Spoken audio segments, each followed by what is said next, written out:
சதக்கா ஜகாத். ஜகாத் என்றால் அது கடமை. சதக்கா அப்படின்னா விரும்பி செய்யறது. 10 ரூபாய் கொடுக்குறாங்க, 5 ரூபாய் கொடுக்குறாங்க, 100 ரூபாய் கொடுக்குறாங்க, 1000 ரூபாய் கொடுக்குறாங்க, முடிஞ்சு சக்காத் கொடுத்துட்டோம். அதாவது இந்த பிச்சை கொடுக்குறோம்னு சொல்லுவோம்ல, இது மாதிரி கொடுக்குறாங்க. சக்காத் முடிஞ்சிருச்சு இப்படி நினைக்கிறாங்க. சக்காத் என்பது அது ஏழைகளுடைய சொத்து. 10.5 பவன் நகை அல்லது அதற்கு சமமான அளவு சொத்து இருந்தால் நம்ம என்ன பண்ணணும்? 100 ரூபாய்க்கு 2 ரூபாய் 50 காசு வச்சு சக்காத்து கொடுக்க வேண்டும். 100 ரூபாய்க்கு 2 ரூபாய் 50 காசு. ஒருவருக்கு 1 கோடி ரூபாய் அளவுக்கு வீடு இருக்குது அல்லது சொத்து இருக்குது அல்லது நகை இருக்குது. அவர் எவ்வளவு ஜக்காத்து கொடுக்கணும் தெரியுமா? 2.5 லட்சம் ரூபாய் ஜக்காத்து கொடுத்தே ஆக வேண்டும்.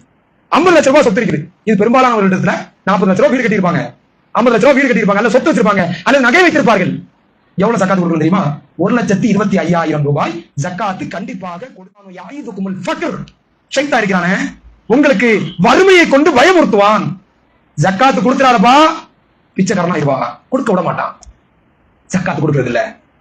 எந்த அளவுக்குன்னா, ஒரு 2 வருடத்துக்கு முன்னாடி ஒரு 10-12 பவன் நகை ஒரு இடத்துல இருக்குது. அதை விற்பதற்காக சும்மா ஒரு சாதாரணமா எடை போட்டு அதனுடைய மதிப்பு என்ன அப்படின்னு பார்த்துட்டு வர்றோம். அதனுடைய மதிப்பு 7 லட்சம் ரூபாய். ஒரு 2 வருடத்துக்கு முன்னாடி 10-12 பவுன் கொஞ்சம் முன்ன பின்ன இருக்கும். இப்போ அதே நகையை மீண்டும் அதனுடைய மதிப்பு என்ன அப்படின்னு மதிப்பிட போனால் 14 லட்சம்.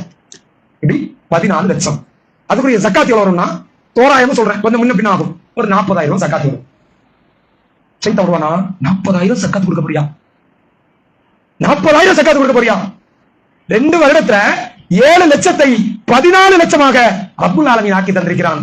அதை மறைச்சுவான். 10 லட்சம் ரூபாய்க்கு சொத்து வாங்கியிருப்போம் 2 வருடத்துக்கு முன்னாடி, இப்ப 30 லட்சம் ஆயிருக்கும். அதை சைத்தான் மறைச்சுவான். 50,000 ஜக்காத் கொடுக்க போறியா? வறுமை வந்துடாது. சைத்தான் ஏமாற்றக்கூடியவன், நரகத்தின் பக்கம் கொண்டு சேர்த்துவான். சிந்தித்து பார்க்க வேண்டும். ஜக்காத் கொடுக்க மாட்டாரு. ஏழைகளுக்குரியது ஜக்காத்து கொடுக்க மாட்டார். கடமை ஃபர்து தொழுகை எப்படி கடமையோ ஜக்காத்து கொடுத்தே ஆக வேண்டும், கொடுக்க மாட்டார். நல்லா இருந்துட்டு இருப்பாரு, திடீர்னு நெஞ்சு வலி வந்து அப்படியே ஹார்ட் அடிச்சுவார். உடனே ஹாஸ்பிட்டல், அங்க போய் பார்த்தா ஹார்ட் அட்டாக் வந்துருச்சு. இப்ப என்ன பண்ணணும்? ஆபரேஷன் பண்ணணும். எவ்வளவு? 2 லட்சம். சொத்து ஒண்ணு இல்லையே, ஒண்ணும் பிரச்சனை இல்லை, வீட வித்துக்கலாம். எப்படி? ஜக்காத்து கொடுக்கறதுக்கு எதுவுமே 100 பவன் நகை இருக்கும், அதுல 2.5 பவுன் விக்கிறதா? வித்தா ஜக்காத்து கொடுக்கறது. சொத்து இல்லை, எல்லாமே நகையா இருக்கு, இடமா இருக்குது, நிலமா இருக்குது, இதை எப்படி வித்து கொடுக்கறது? இப்படி பேசுவோம். ஏதோ நோய் வந்துட்டு வைங்க, சொந்த வாழக்கூடிய வீடை கூட வித்து கொடுக்கறது தயார், அதுக்கு தயாரிப்போம். எத்தனை லட்சம் வேணாலும் ஹாஸ்பிட்டலுக்கு கொடுத்துப்போம். ஜக்காத் கொடுக்க மாட்டோம். நவுதுபில்லாஹ், அல்லாஹ் பாதுகாக்கணும். ஜக்காத் நம்முடைய பொருளாதாரத்தை தூய்மைப்படுத்துகிறது. திருமறை குர்ஆனுடைய வசனம் நம்மளை தூய்மைப்படுத்துகிறது.